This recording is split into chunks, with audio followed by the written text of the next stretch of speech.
Well, there you go. Bit of a disaster. Well, a lot of a disaster.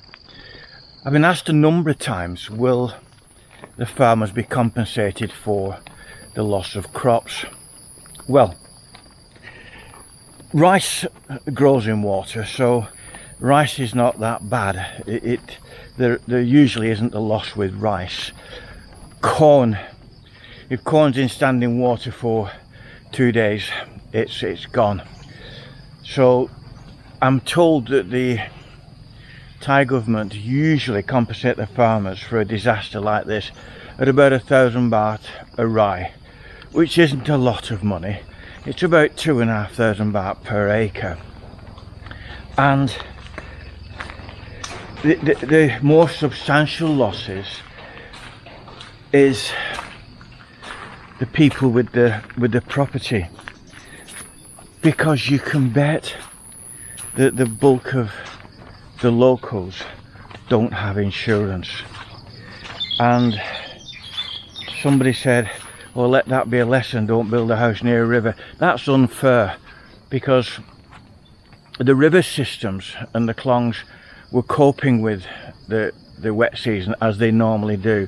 However, up the valley going that way towards Phu Pha, there's most villages have a dam in the mountains which provides water for the rice and water to drink and wash and everything else. And this dam failed. Dam fails all over the world, don't they? I saw on the internet the other day that they were saying there was some danger of the Hoover Dam failing, and that's a lot more sophisticated than a Thai dam. Anyway, that failed, and the water clearly rushed down the valley.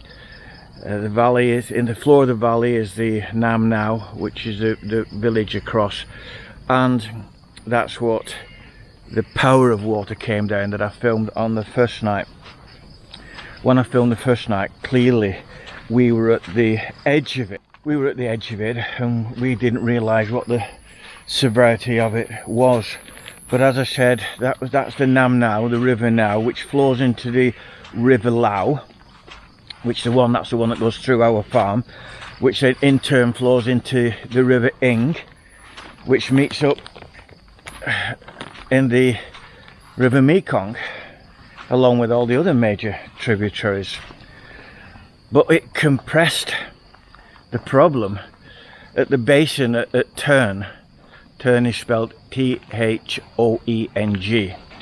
When you first come here, you thought it's Tong, but they pronounce it Turn. Anyway, so the basin was already a few inches or a few centimeters off the top of the walkway. Well, I was calling friends in turn that I knew the numbers of and saying, listen, this water's heading your way. If you're low lying, get your possessions up. And a few did, but it came over at Turn, and the rest is history. You saw the floods. Now, one of the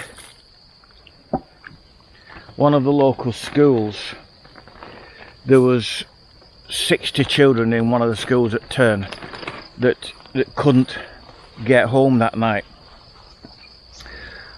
So in true Thai style, the Thais have got what we call in Britain the Dunkirk spirit. That's the spirit when everybody, I'm watching my footings here because it's wet and it's slippy, and I'm going down to feed the fish. Yeah, the Dunkirk spirit is everybody mucks in, everybody gets involved. When yesterday, when I was driving through the floodwaters, there was monks carrying sandbags across the road to shore up houses, shops, businesses, and indeed there was loads of businesses underwater, loads of shops, stores. The temple was, well, a few temples underwater, schools were underwater, the local council offices underwater. I got through it okay. I've filmed often sorry for not watching the camera. I filmed often James's shop in Turn, where I buy equipment from, and he fixes motorbikes and things. All the properties behind James's shop underwater, dramatically underwater, and I did manage to get through. It has been a disaster, but as I said, to be fair to the Thai government, local and national, in cases like this, they're very good. They get on with it. You know, if there's potholes in the road, they get them fixed. So somebody commented about the 7-Eleven. They said my comments were unkind. I said it'd be cheap beer tomorrow, and my response was, listen, I know these people, and the girls who serve in 7-Eleven, I go in that shop nearly every day for beer. They know me well. I know them well. All these people are my neighbours. And the one thing about the Thais is they got good humour. Now, the very morning after, the lights were on in the 7-Eleven and all the staff were in. They were all cleaning and scraping and washing, and by Monday, it'll be open again. Nobody's lost a job. They get on with it. Anyway, I'm going to feed my fish, the fish I've got left, because the fish at the farm have gone walkabouts or swimabouts.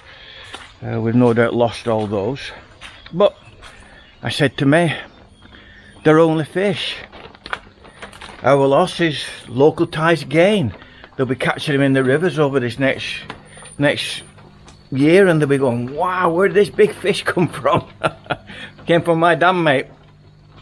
Some 20-odd kilo pacos and some huge, beautiful koi carp.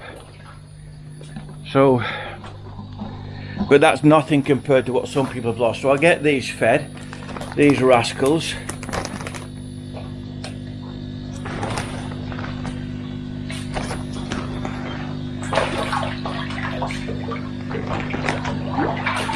I love these mealworms. And today I'm going to plant out some more tomatoes in aquaponics and some bell peppers, because I've been growing them from seed. I'll show you possibly tomorrow. It made me smile. There was one vlogger, very famous vlogger, and he's got a lot more subscribers than me, but he's been doing it a long time. I'm not going to mention his name, but he'd gone from the seaside resorts and he'd gone and started a bit of a smaller holding somewhere, I don't know where, and he was doing a yearly review, and he said, well, we bought five papaya trees. Well, that made me laugh. I'm laughing out loud. I'm going, oh my goodness gracious, why would you buy 5 papaya trees? You'd go to the market, you'd buy one papaya, you'd eat it, and if it was a good one, you'd save the seeds and you'd grow your trees off that. Which is how I grew my papayas and how I grew my bell peppers. I got one bell pepper from the market, put it in a curry, saved all the seeds and sowed them, and away you go. See you later. Bye bye for now.